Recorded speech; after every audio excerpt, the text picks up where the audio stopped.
창세기 2장입니다. 1절에서 3절입니다.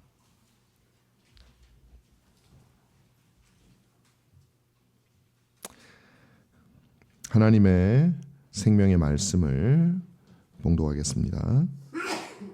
천지와 만물이 다 이루어지니라. 하나님이 그가 하시던 일을 일곱째 날에 마치시니 그가 하시던 모든 일을 그치고 일곱째 날에 안식하시니라. 하나님이 그 일곱째 날을 복되게 하사 거룩하게 하셨으니 이는 하나님이 그 창조하시며 만드시던 모든 일을 마치시고 그날에 안식하셨음이니라. 아멘. 우리 다 같이 말씀을 듣기 전에 하나님의 은혜를 구하는 기도를 함께 하시겠습니다. 제가 하겠습니다. 사랑하는 여러분, 오늘 창세기 2장의 말씀을 우리가 함께 보려고 합니다. 오늘 제목을 제가 여러분들에게 하나님의 안식 안에서 안식하라 이렇게 제목을 정했습니다. 여기서 나오는 말이 안식이라고 하는 말입니다. 우리가 지금은 주일을 일요일을 많은 경우에 이제 주일이라고 부르고 있지만 우리 신앙의 선배들은 이 날을 안식일이라고 불렀습니다. 이게 구약의 유대인들만 그렇게 부른 게 아니고요. 우리의 개신교 신앙의 선배들, 장로교의 선배들, 과거죠. 그들은 이 날을 안식일이라고 불렀습니다. 사실 여러분, 주일이라는 말은 성경에 그 비슷한 용어가 한 번 정도 나옵니다. 계시록 1장 10절에 주의 날이라는 표현이 나오기는 하는데 그걸 이제 일요일, 소위 지금 말하는 일요일을 두고 하는 말이거든요. 그러나 여러분, 구약 성경에 보면은 안식일이라는 용어가 보편적으로 사용이 되죠. 그리고 이제 그 안식일의 의미는 출애굽기 20장 우리가 읽었던 그 첫 번째 하나님께서 이스라엘 백성들에게 당신의 율법, 하나님의 뜻이죠. 난 너희들이 이랬으면 좋겠어. 아니, 이랬으면 좋겠어가 아니라 이래야 돼라고 말씀하시는 그 첫 번째 십계명에서 사계명에 등장하고요. 그 다음에 40년 동안 이제 이스라엘 백성이 광야를 헤매다가 이제 정신 차리고 다시 이제 가나안 땅으로 들어가기 직전에 다시 하나님께서 신명기 5장에 율법을 한 번 더 반포하세요. 세대가 바뀌었기 때문에. 그때 이제 모세가 그 하나님의 율법을 자기가 이제 시내산에서 율법 받았던 것들을 기억하면서 그 다음 세대들에게 율법을 다시 알려줍니다. 하나님이 너희에게 이렇게 하라고 명하셨다. 이거는 이대로 안 하면 불행해질 거야. 저주를 받을 거야. 진짜 그 말 그대로 저주를 받을 거야. 그러나 이대로 하면 너희에게 참된 복이 있을 거야. 그 얘기거든요. 이제 그때 사계명에서 또 이제 안식일을 기억하라라고 주셨는데 이유가 조금 달라요. 바뀌었어요. 다 똑같은데 그것만 살짝 바뀝니다. 그래서 창세기 20장, 출애굽기 20장에서는 처음 주실 때는 안식일을 기억하여 지켜라. 왜냐하면 내가 6일 동안 세상을 창조하고 7일 때 안식했기 때문이다. 그렇게 말씀을. 그러니까 창조의 기념일이죠. 그 다음에 이제 신명기 5장에서는 안식일을 지켜라. 왜냐하면 너희들을 내가 애굽 땅 종되었던 것에서 구원해 냈기 때문이다. 구원의 기념일로 구속을 기억하라고 그렇게 두 개의 십계명에 한 계명을 다른 이유로 주셨습니다. 그런데 이 두 가지 의미가요, 예수 그리스도께서 죽으시고 부활하신 그 안식 후, 그러니까 유대인의 안식일 토요일 그 다음 날 첫날 이루어진 거예요. 우리 주 예수 그리스도께서 부활하시면서 재창조가 일어났습니다. 죄악으로 뒤덮여 있던 그 날이 그리스도 안에서 새롭게 되어짐을 선포하는 날이죠.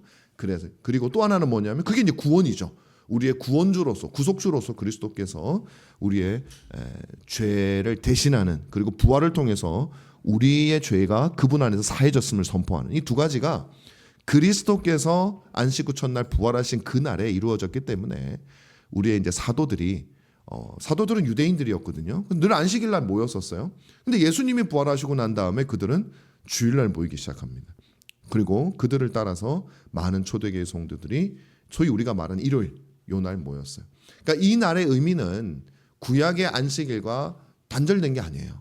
그 의미가 그대로, 원리는 그대로 이어집니다. 그것을 실질적으로 지키는 방편은 구약은 그림자였기 때문에 지금은 그 본래의 의미를 반영해서 지켜져야 되지만 그러나 그 의미는 그대로 이루어지는 것이죠. 여러분, 그래서 우리가 안식이라고 안식일이라고 부르면 많은 사람들이 참 놀라운 것은 주일을 안식일이라고 부르는 건 되게 싫어하면서 왠지 유대교 냄새가 나고 싫잖아요.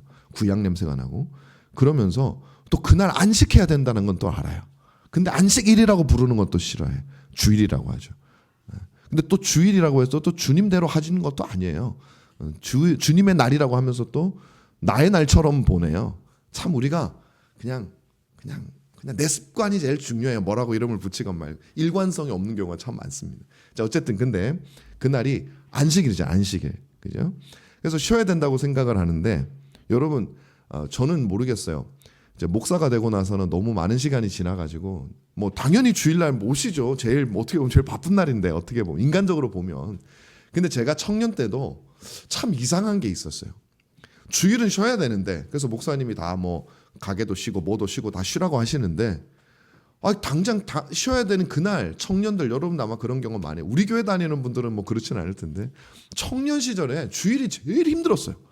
아침부터 교사하고 뭐 성가대도 하고 그다음에 예배도 뭐 하루에 2개 3개 드리고 끝나면 또 청년부 해야 되고 그러고 나서 저녁 예배 드리면요 주일날이 완전 녹초가 돼요. 녹초. 그러면서 속으로 생각을 한 거예요.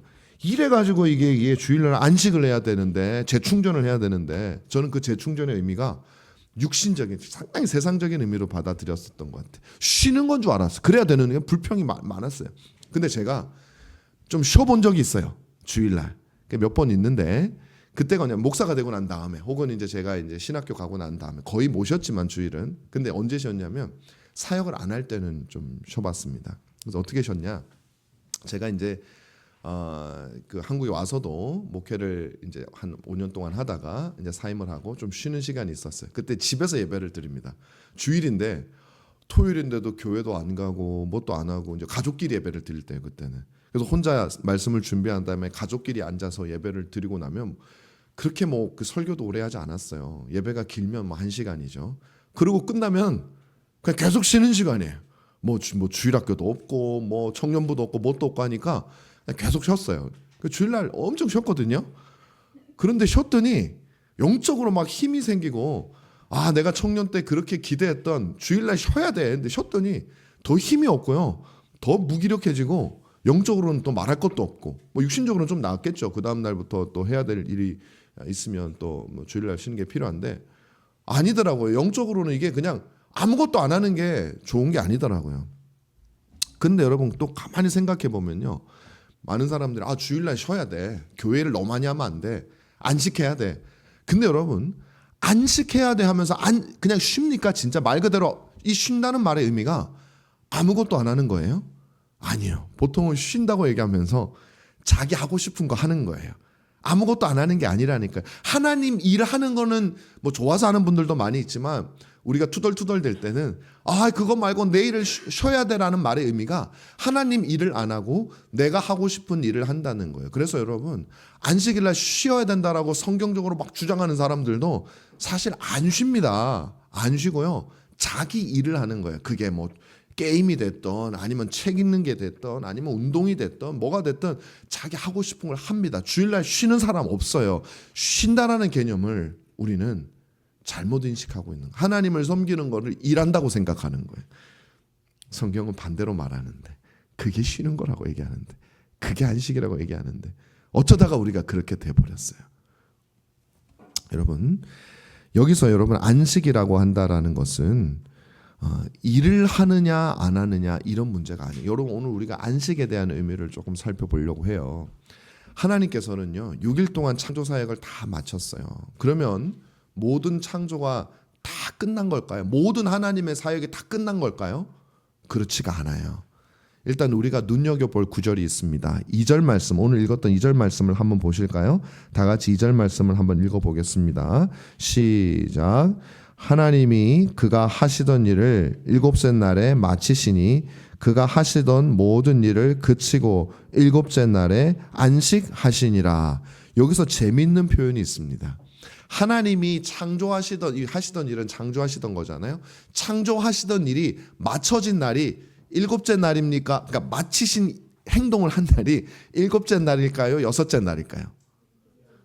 성경에는 일곱째 날로 되어 있는데 실질적으로는 여섯째 날이죠. 그렇잖아요. 마치는 막 뭘 해요. 하다가 그거 6일째 다 만들었잖아요. 그럼 6째 날 그 일을 마치는 일까지 한 거잖아요. 7째 날을 특별히 마치기 위해서 뭘 한 게 아니잖아요. 그죠? 그러니까 실질적으로 우리가 가지고 있는 개념에는 6일째에 일을 마치신 거예요. 그런데 성경은 7일째에 마쳤다라고 굳이 표현을 하고 있습니다. 왜? 어떤 의도로 그렇게 하셨을까요?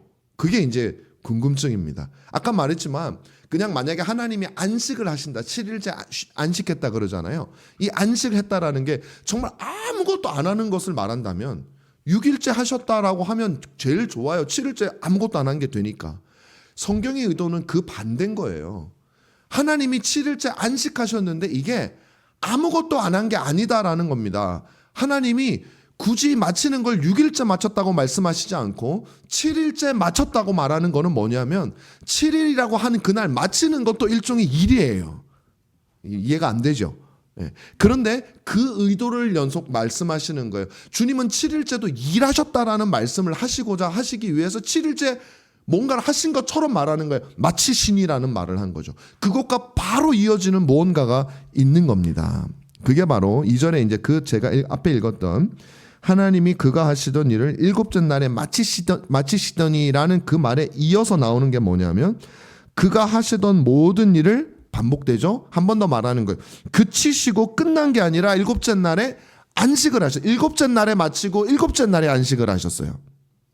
자, 여기서 안식하셨다. 6째 날에 마치고 7째 날에 안식하셨다라는 것이 아니라 성경은 하나님이 마치시고 안식하는 걸 또 일로 보시는 거. 일이라기보다 뭔가를 하시는 거예요. 하시는 것으로 보는 것입니다. 성경은 여기서 안식하셨다라는 말 속에서 두 가지 일을 하셨다고 말합니다. 제가 방금 말한 거예요. 첫 번째는 그치는 일을 하셨고 둘째는 안식하는 일을 하셨습니다. 일을 그치는 게 왜 일이죠?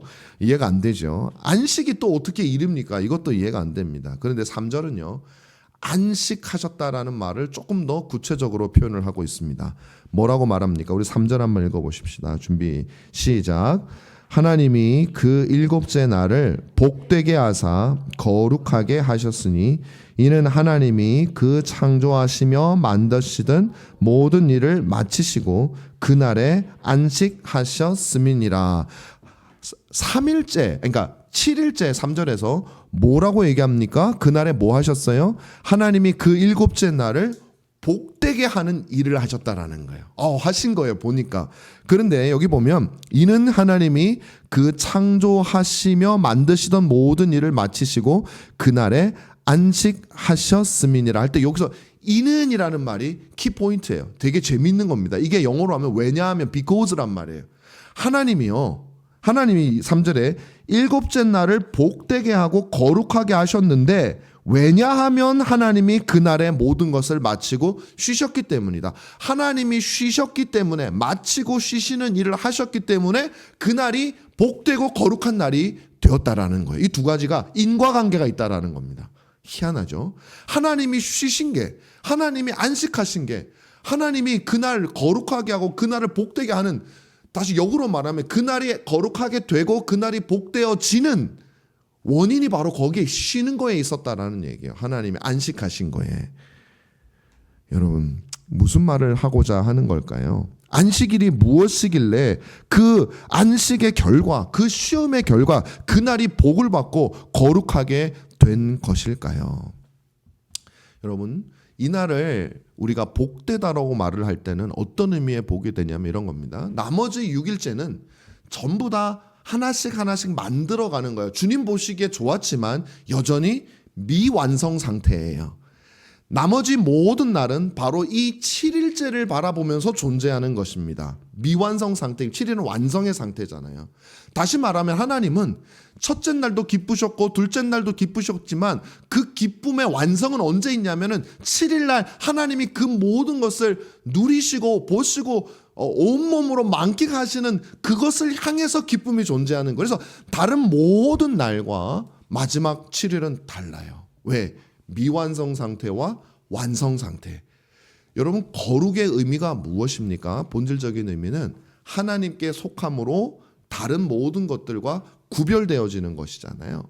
하나님께서 하루하루 6일도 귀하게 여기셨고 하루하루도 하나님의 날이지만 그러나 하나님께서는 제7일째를 특별하게 귀하게 여기시고 특별한 하나님께 속한 날로 여기셨다라는 얘기예요. 왜냐하면 그날이 완성된 날이기 때문에 그렇습니다. 그리고 하나님은 그 완성된 모든 것을 누리시면서 가장 큰 복된 상태를 우리에게 보여주시는 거예요.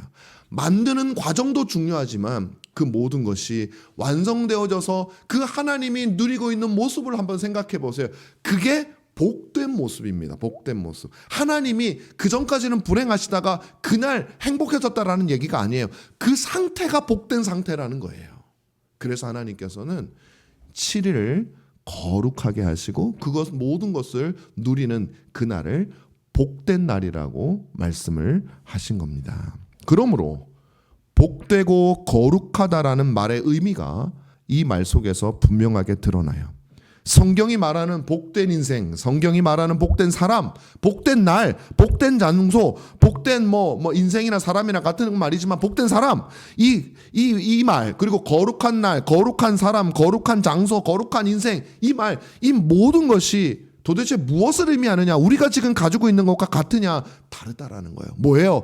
그것은 바로 하나님께서 자신의 피조물을 향유하고 있는 그 상태가 복이고 그 상태가 거룩이고 그 상태 안에 있는 모든 피조물이 복된 것이고 그 상태 안에 있는 모든 피조물이 거룩한 상태라는 겁니다. 하나님의 어떠하심에 달려있는 거예요. 하나님이 향유하고 있을 때 거룩한 것이고 하나님이 향유하고 있을 때 피조물이 복된 거예요.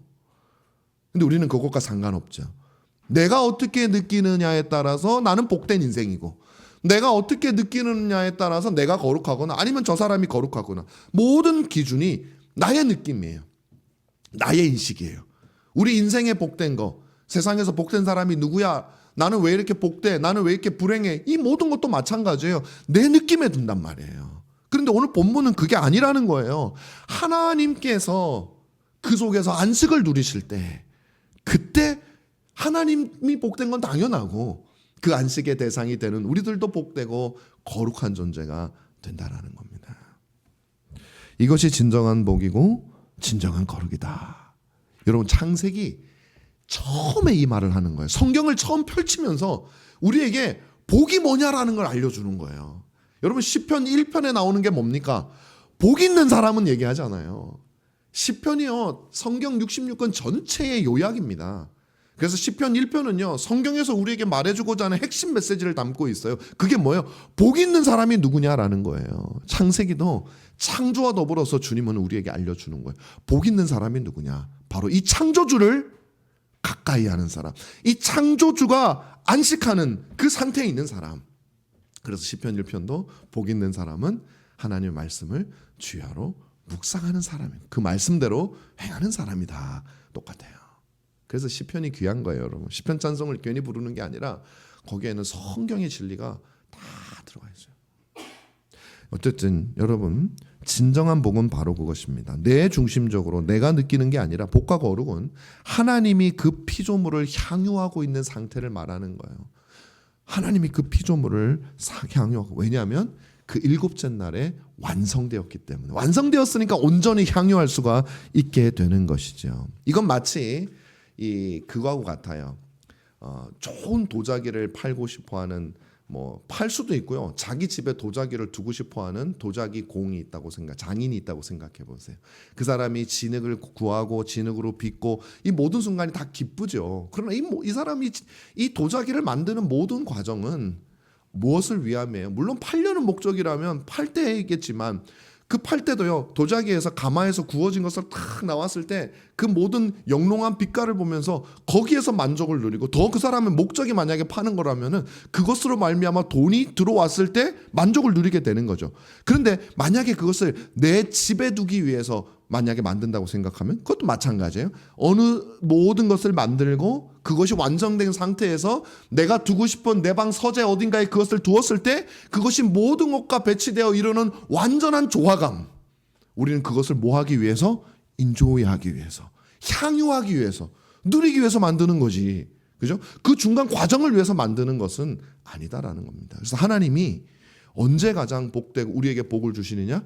그것이 모든 것이 완성된 상태에 있을 때. 하나님도 복되실 뿐만 아니라 하나님 원래 복되시죠. 그러나 그 상태 속에 있는 모든 것은 복됨이 이루어지게 된다라는 겁니다. 그러므로 여러분, 안식일이라는 것은 하나님도 자신이 만든 모든 피조물이 복되게 되고 거룩하게 하심으로 더욱 찬란한 빛을 더하게 하셨고 그것을 향유하셨다라는 것이죠. 그래서 하나님은 바로 이런 안식의 원리가 자기 백성들의 삶 속에서 이루어지기를 간절히 바라고 안식일이 그것을 기억하는 날이 되기를 하나님이 원하셨던 거예요. 그래서 여러분, 안식의 의미는 이처럼 아무것도 안 하고 그냥 쉬고 있거나 아니면 내가 하고 싶은 것을 하는 게 안식이 아닙니다. 사랑하는 여러분은 복받은 존재라고 혹시 생각을 하세요? 여러분, 나는 복받은 존재다. 아니면 나는 뭐 복이 없는 존재다. 불행한 존재다. 그럴 수도 있어요. 여러분은 거룩하다고 생각을 하십니까? 아니면 여러분들은 안 거룩하다. 나는 아직 멀었다. 겸손해서 좋기는 한데요. 제가 묻고 싶은 건 거예요. 어떤 기준으로 그렇게 생각을 하시느냐가 중요한 거예요. 무조건 겸손한 게 좋은 게 아니에요. 목사님, 저는 죄인입니다. 그 죄인이죠. 근데 어떤 기준으로 죄인이냐가 중요한 거지. 무조건 죄인이라고 한다고 반드시 옳은 것도 아닙니다. 여러분, 왜 여러분은 행복하다고 생각하시거나 불행하다고 생각하시고, 왜 여러분들은 거룩하다고 생각하거나 거룩하지 않다고 생각합니까? 세상에 많은 사람들은 돈이 많은 사람들이 복을 받았다고 생각을 하죠. 일반적으로 평판이 좋은 사람들이 복을 받았다고 생각을 하죠. 편안한 사람, 자기가 원하는 것을 할 수 있는 삶을 사는 사람이 복을 받았다고 얘기를 하죠. 그러나 여러분, 성경은 전혀 그것을 복 받았다고 얘기하지 않아요. 그것이 복이라고 얘기하지 않습니다. 성경은 하나님이 향유할 수 있는 사람, 하나님이 여러분을 보실 때 여러분을 인조이 할 수 있는 사람, 여러분을 향유할 수 있는 바로 그 상태에 있는 모든 존재, 여러분이든 하나님이든 누구든 그 향유의 대상이 되는 모든 존재야말로 진짜 복된 존재라고 말씀을 하는 거예요. 그래서 여러분들이 진짜 복된 존재가 되시려면 내가 과연 하나님이 나를 향유할 수 있는 상태가 되어 있는 사람인가? 여러분, 내가 하나님을 향유하느냐는 그 다음 문제예요. 내가 이 세상에서 뭘 향유하고 누리고 즐기느냐? 아니에요. 하나님이 여러분들을 향유할 수 있는 상태인가가 여러분을 궁극적으로 복된 사람인지 아닌지, 여러분을 진짜 거룩한 사람인지 아닌지를 결정하는 겁니다. 내 느낌과 내 감각에 의존하지 말란 말이에요. 불신자들의 세계관과 그들의 느낌과 그들의 기준을 의지하지 말란 말이에요. 하나님이 과연 나를 향유하고 계실까? 이것이 정말 중요한 겁니다, 여러분. 여러분, 한번 자녀를 한번 생각해 보세요. 여기 부모들이 많이 있으니까요. 자녀를 한번 생각해 보세요. 여러분의 자녀가 성공했다고 칩시다. 세상적으로 성공해, 부자가 됐든 좋은 학교를 갔든 고관대작이 됐다고 칩시다. 여러분, 그 자녀를 바라보면서 부모로서 그 자녀의 성공을 향유할 수 있을까요?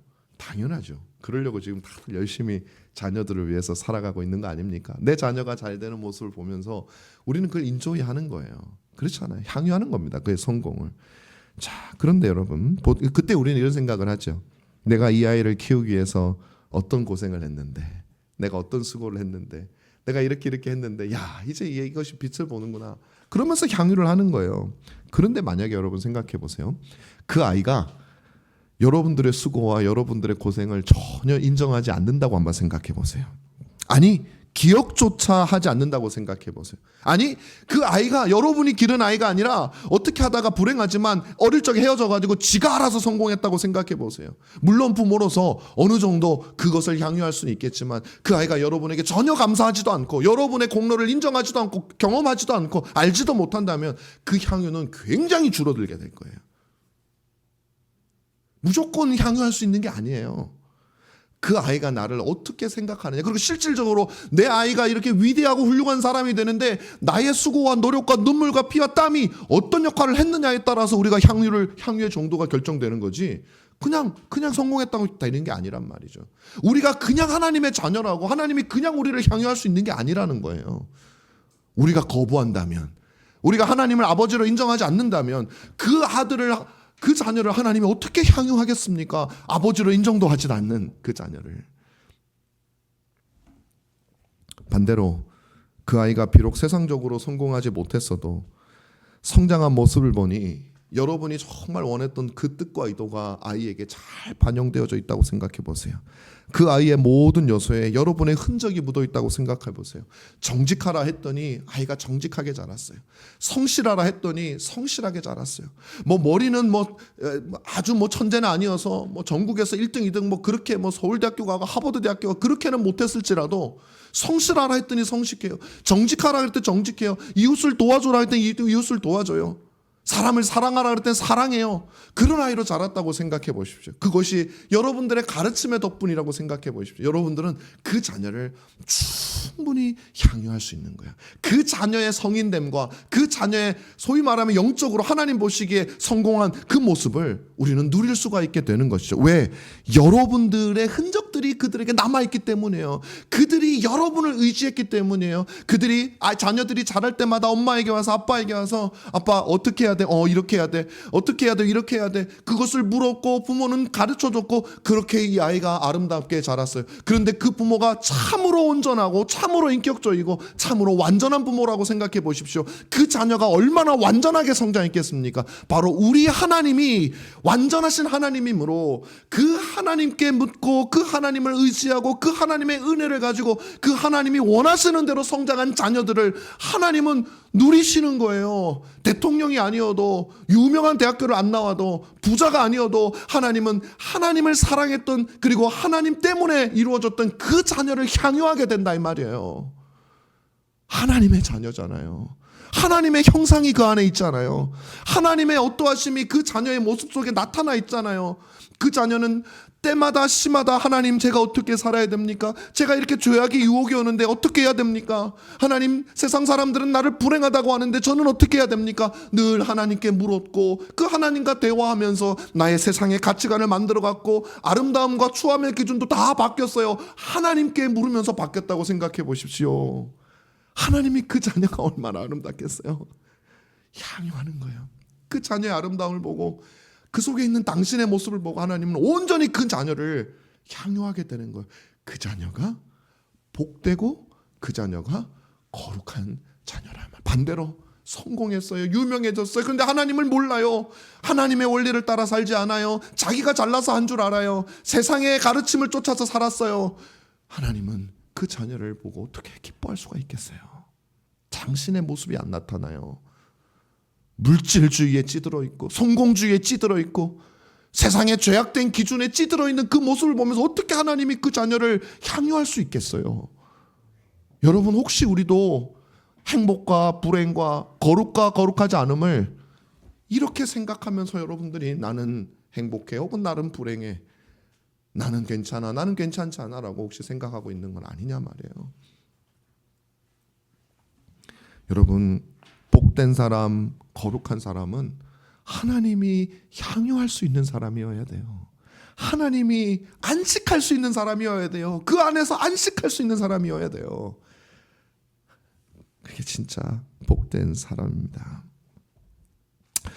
같은 말이지만 오늘은 본문은 우리에게 또한 거룩에 대해서도 이야기를 하고 있습니다. 진짜 거룩이 뭐냐? 앞에서 진짜 행복, 복이 뭐냐라고 말씀을 드렸다면은 이번에는 거룩이에요. 거룩도 똑같습니다. 원리는 하나님께서 여러분들을 향유하실 때 그때 거룩이 나타나는 거예요. 하나님께서 여러분 안에서 안식할 수 있을 때 그게 거룩한 사람이에요. 여러분 마지막 날 하나님이 왜 거룩하다 했겠습니까? 하나님의 안식이 그곳에 있는 거예요. 6일과 다른 거예요. 다 하나님의 날이지만 특별히 하나님의 날인 거예요. 완성의 날인 거죠.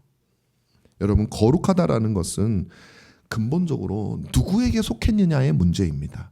우리가 볼 때 거룩하다 그러면 얼마나 깨끗하냐, 얼마나 세상적으로 죄를 많이 짓냐, 법을 잘 지키냐, 남들의 평판이 어떠냐, 아니면 교회에서의 평판이 어떠냐, 그게 거룩의 기준이 아니에요. 왜냐하면 거룩은 우리에 의해서 판단되는 게 아니기 때문이에요. 거룩은 하나님이 판단하시는 거죠. 그래 그 거룩은 뭐냐면 하나님께 속해 있느냐라는 겁니다. 제가 말씀을 한 3개 정도 읽어드리겠습니다. 레위기 20장 26절에 보면 잘 들으세요.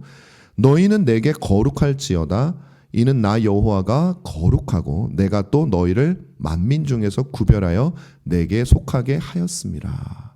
내게 속하게 하였음이라. 그러므로 너희들은 거룩할지어다. 거룩하다. 두 번째가 그 얘기를 합니다. 신명기 7장 6절이에요. 너는 여호와 내 하나님의 거룩한 백성이라. 왜? 여호와께서 너를 택하여 자기 기업의 백성으로 삼으셨느니라. 그래서 거룩하대요.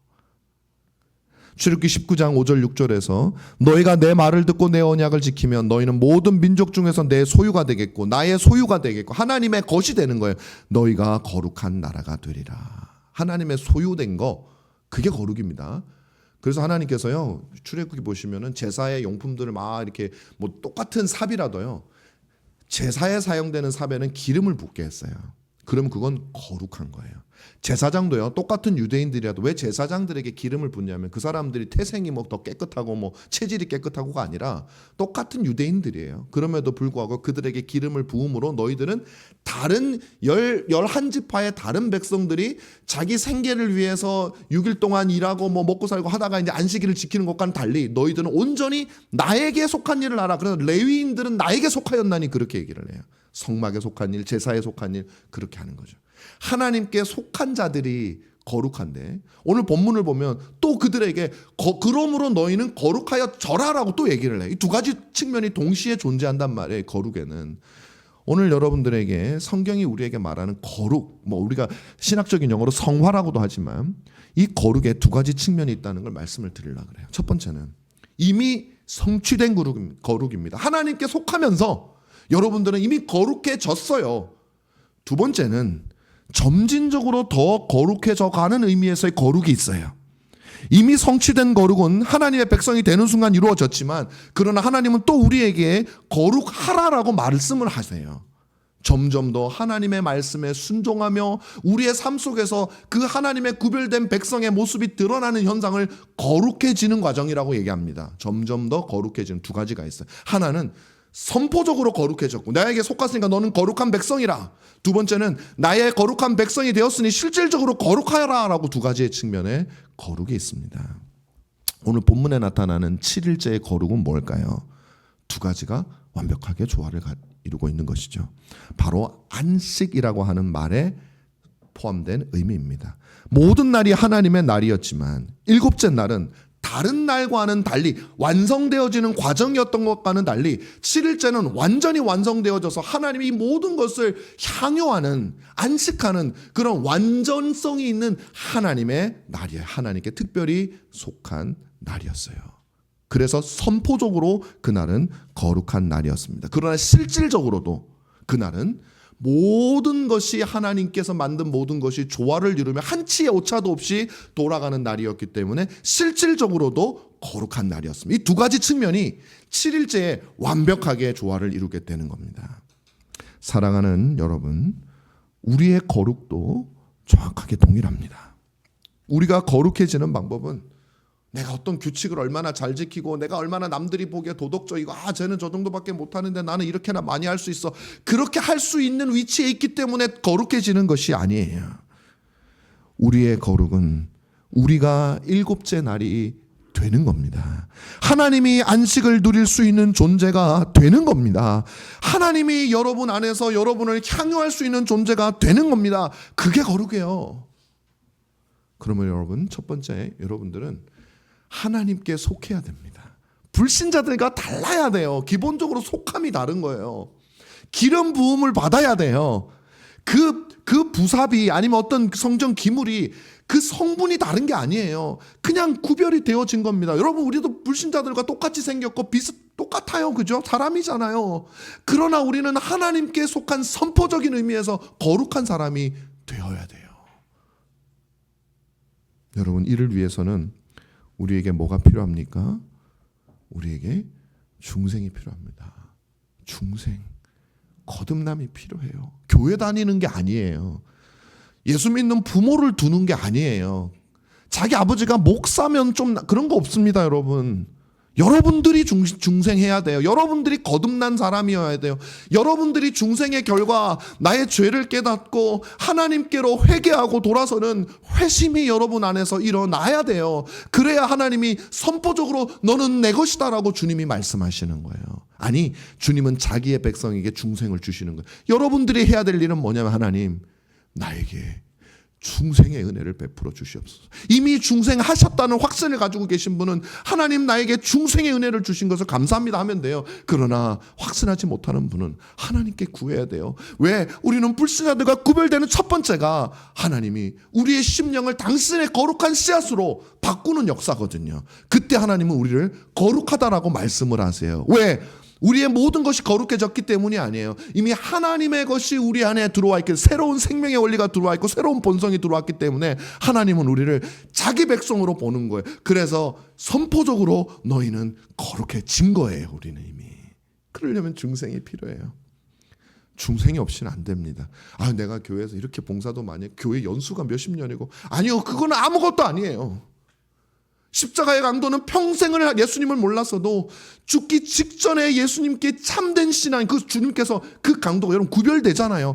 그 수많은 불신자들 가운데 가장 사악하다고 하는 그 강도가 예수는 그리스도라고 담대하게 고백합니다. 그 어마어마한 믿음의 고백입니다. 모두가 아니라고 할 때, 아마 그 말을 할 때 사람들은 얼마나 그 강도를 조롱했겠어요. 그걸 무릅쓰고 그는 신앙의 고백을 하는 거예요. 연수가 해주는 게 아니에요.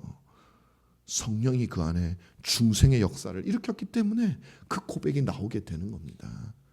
여러분에게 중생의 역사가 있기를 바랍니다. 여러분에게 중생의 역사가 있기를. 아까 제가 뭐라고 말씀드렸냐면, 하나님이 7일째를 인조히 하시고 향유하시고 그 안에서 안식하셨던 이유 중에 하나가 완성 때문이라 그랬어요. 그죠? 6일째는 만들어지고 있는데 7일째는 완성됐기 때문이라 그랬어요. 그런데 여러분, 중생한 여러분은 어떻게 보면 완성이 아니죠. 그럼 우리는 이렇게 생각할 수 있어요. 하나님이 우리를 어떻게 향유할 수 있겠는가? 나는 이제 막 중생했을 뿐인데 여전히 나는 죄도 짓고 거룩하지 못한데 어떻게 하나님이 나를 향유할 수 있겠는가? 그럼 나는 복된 자가 아니고 나는 거룩한 자가 아니란 말인가? 아니요, 그렇지 않아요.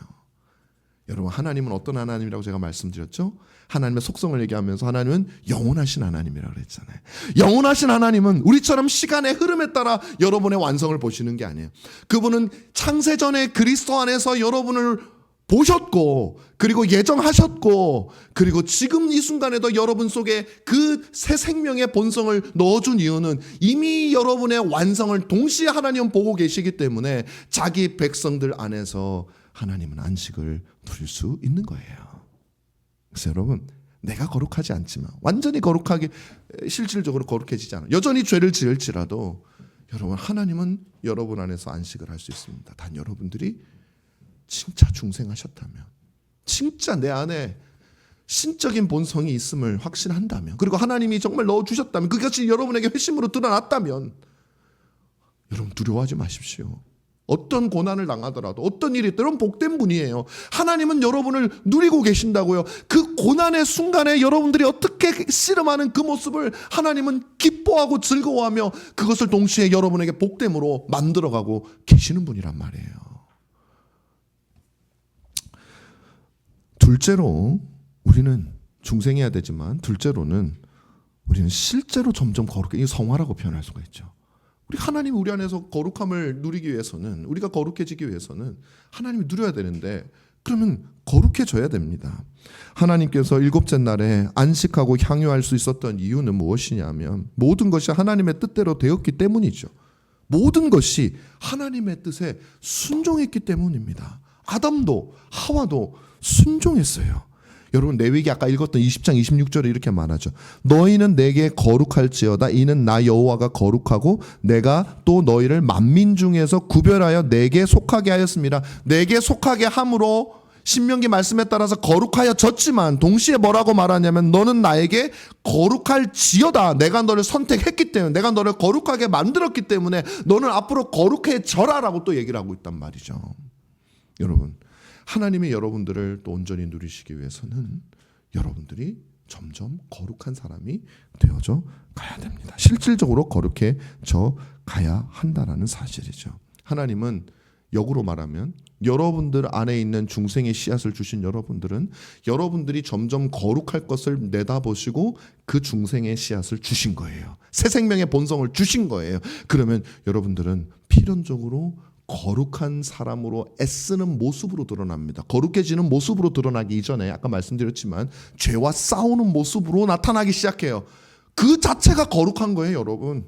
세상에 죄악된 것에 저항하는 그 모습 자체가 거룩한 건 누가 그렇게 합니까? 아무도 그렇게 안 하잖아요. 그게 구별되는 거예요. 그게 나는 하나님의 소유라고 외치는 거예요. 남들과 다른 기준으로 살아갑니다. 행복의 기준도 다릅니다. 기쁨의 기준도 좀 달라요. 남들이 낙심할 때 우리는 소망을 봅니다. 남들은 포기할 때 우리는 하나님을 바라보며 부르짖습니다. 그것이 우리를 신자라고 말해주고 있는 거예요. 거룩하잖아요. 얼마나 거룩해요.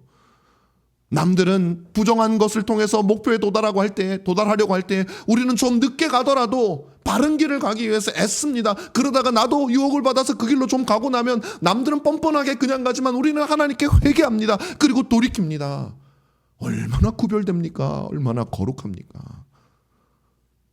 남들은 슬퍼할 일을 우리는 기뻐합니다. 나도 슬픕니다. 그렇지만 그것을 기뻐하다라는 말씀을 믿고 그 믿음대로 기뻐하기 위해서 애씁니다. 그게 거룩한 거예요.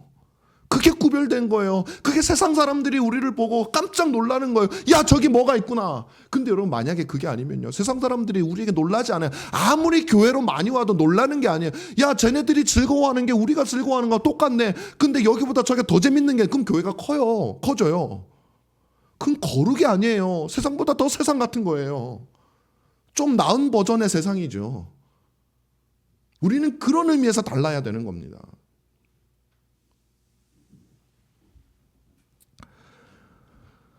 그렇습니다, 여러분. 하나님께서는 우리가 그런 의미에서 거룩한 당신의 백성이 되기를 원하시는 거죠. 자, 이제 그렇다면 이제 우리는 어떻게 그러면 하나님이 우리를 통해서 안식하시고 향유하시는 건 다 좋아요. 그럼 우리는 어떻게 합니까? 우리도 안식을 얻어야죠. 하나님만 안식을 얻으시면 안 되죠. 우리도 안식 얻기 위해서 예수 믿는 거 아닙니까? 여러분 뭐 복되려고 예수를 믿는 거지 무슨 하나님 복되게 믿음이 너무 좋으셔서 그러면 돼요. 근데 여러분 이 두 개가 통하는 겁니다. 우리는 언제 복을 누리고 언제 거룩함을 누리고 언제 하나님을 향유할 수 있습니까?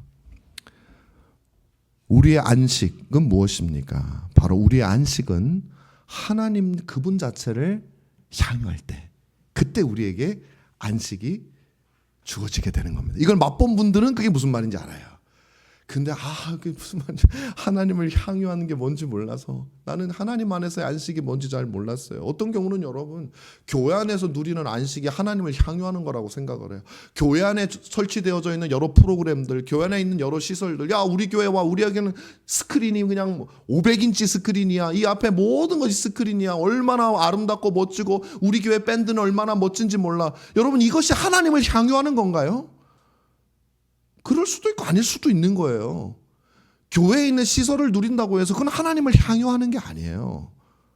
그런 것들은 하나님을 향유하도록 돕기 위한 것이지 그 자체가 하나님을 향유하는 게 아니라고요. 근데 여러분 너무 지나친 거는요, 하나님을 향유하는 게 도우려고 만들었지만 오히려 해가 되는 경우가 많아요. 왜냐하면 세상적인 우리가 육신의 감각으로 누릴 수 있는 그런 것들은 하나님을 통해서 누릴 수 있는 기쁨과 혼합이 돼가지고 어떤 게 하나님인지 우리로 하여금 헷갈리게 만들고, 특별히 그게 복음, 교회라는 이름으로 우리에게 주어지면 이게 하나님을 향유하는 거나 라고 우리가 착각을 하고 그것을 추구하게 된단 말이에요. 그래서 우리는 오히려 더 조심해야 됩니다. 우리가 안식하지 못하는 이유는 여러분 돈이 없어서가 아니에요. 집이 없어서가 아니에요. 하나님을 향유하지 못하기 때문이에요. 하나님을 향유하지 못하는 이유는 하나님이 우리 안에서 참된 안식, 우리를 향유하시지 못하기 때문에, 그 원인은 우리에게 있는 거예요. 우리에게 하나님이 향유하지 못하는 상태가 되어져 있는 거예요. 우리가 하나님께서는 거룩하지 않은 사람에게서 안식을 누릴 수가 없어요. 하나님은 죄인을 향유할 수가 없어요. 하나님께 관심이 없는 사람은 어떻게 하나님이 향유합니까? 거듭나지 않은 사람은 마찬가지입니다. 하나님을 향유할 수가 없어요. 거룩하고자 하지 않는 사람도 하나님을 향유할 수가 없어요. 하나님의 뜻을 따르지 않고 하나님을 사랑스러운 아버지로 여기지도 않는데 하나님이 다가와서 막 얼굴을 비비면 얼마나 끔찍하겠어요. 하나님 말고 하나님이 아닌 것 같아요. 내가 생각했던 하나님은 이 하나님이 아니, 천국과도 엄청 헷갈릴 거예요. 그분은 내가 천국이라고 왔는데, 물론 갈 수 있을지도 모르겠지만 하여튼 왔는데 온통 하나님밖에 없어. 내가 생각했던 그 화려한 기구들이 없어. 하나님밖에 없어요. 너무 지루해. 나 축구 좋아하는데 천국에 축구가 없어. 그들은 하나님 때문에 하나님을 향유한 게 아니라 교회에서 주는 뭔가를 향유한 거죠. 교회에 있는 축구 클럽, 교회에 있는 어떤 음악들. 여러분, 하나님 없이 세상적으로 성공한 사람도 하나님을 향유할 수 없습니다. 부모의 도움 없이, 부모와의 정서적인 교제 없이 자수성가한 사람이 과연 부모를 향유할 수가 있을까요? 어려울걸요? 하고 싶어도 할 수 없어요. 부모 없이 이룬 성공에서 부모의 자리가 없는데 어떻게 부모를 향유할 수가 있어요? 그러므로 우리는 하루하루 살아가면서 하나님과 교제해야 됩니다. 우리의 어떠함이 하나님의 말씀으로 빚어져야 돼요. 그러면 하나님은 여러분을 향유할 수 있고, 이때 우리는 하나님을 향유할 수 있게 되는 거예요. 그리고 여러분은 참된 안식을 누릴 수 있게 되는 거예요. 우리는 세상적인 성공을 통해서 하나님을 향유하려고 합니다. 그런 욕구가 엄청 많죠. 하지만 하나님은 그것을 통해서 자신을 향유할 수 없다고 말하는 거예요. 왜냐하면 그 방식은 하나님을 수단과 도구로 전락시키는 방식일 뿐이에요. 부자가 되기 위해서 하나님을 잘 섬겼더니 부자가 된 사람에게 하나님을 위해서 그 모든 재물을 기꺼이 버릴 수 있겠냐고 물어보세요. 아마 없을 거예요. 내가 이거 하려고 지금 하나님 믿었는데 갑자기 이걸 포기하라 그러면 안 되죠. 하나님을 버리면 버렸지. 안 되는 거예요. 수단으로 전락해버린 거예요. 이게. 그런 경우 정말 많습니다. 근데 이게 남 얘기는 아니에요.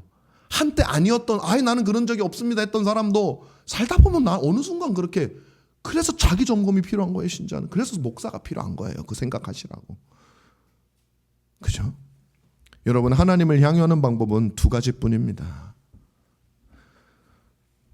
바로 예수 그리스도 안에서 하나님을 향유하는 것입니다.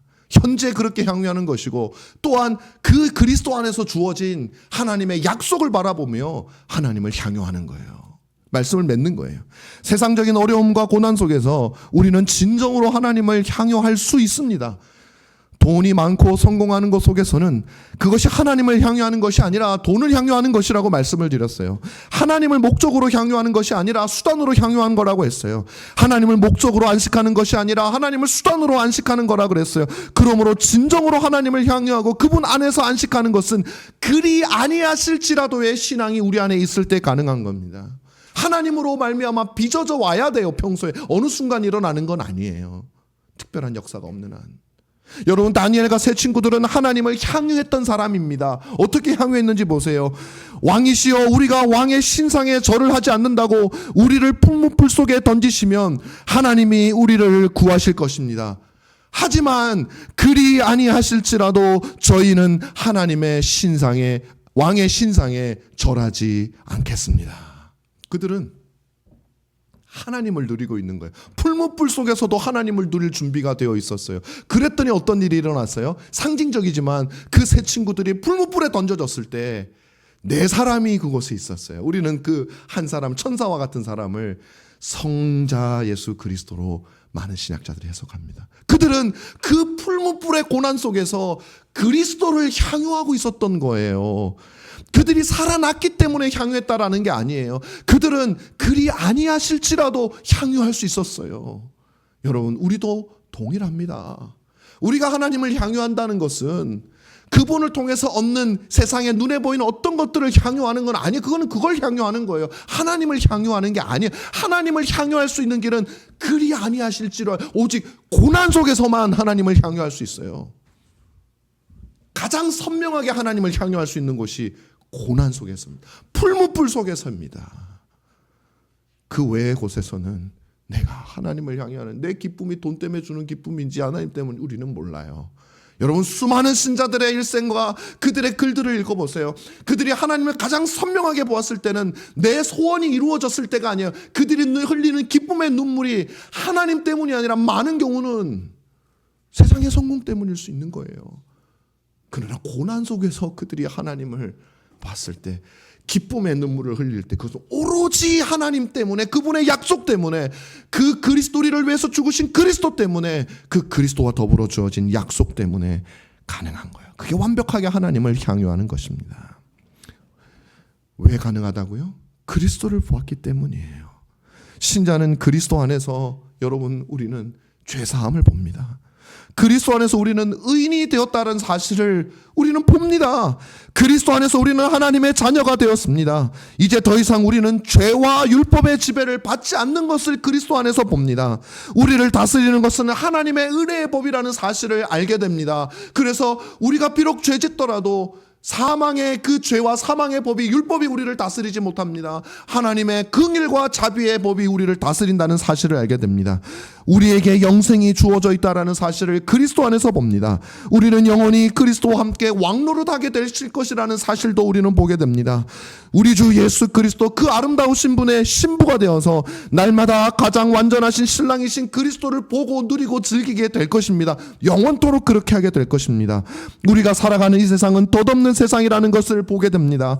하루하루가 길어 보이지만 1년이 금세 가듯이 우리의 인생도 덧없이 사라지고 말 것입니다.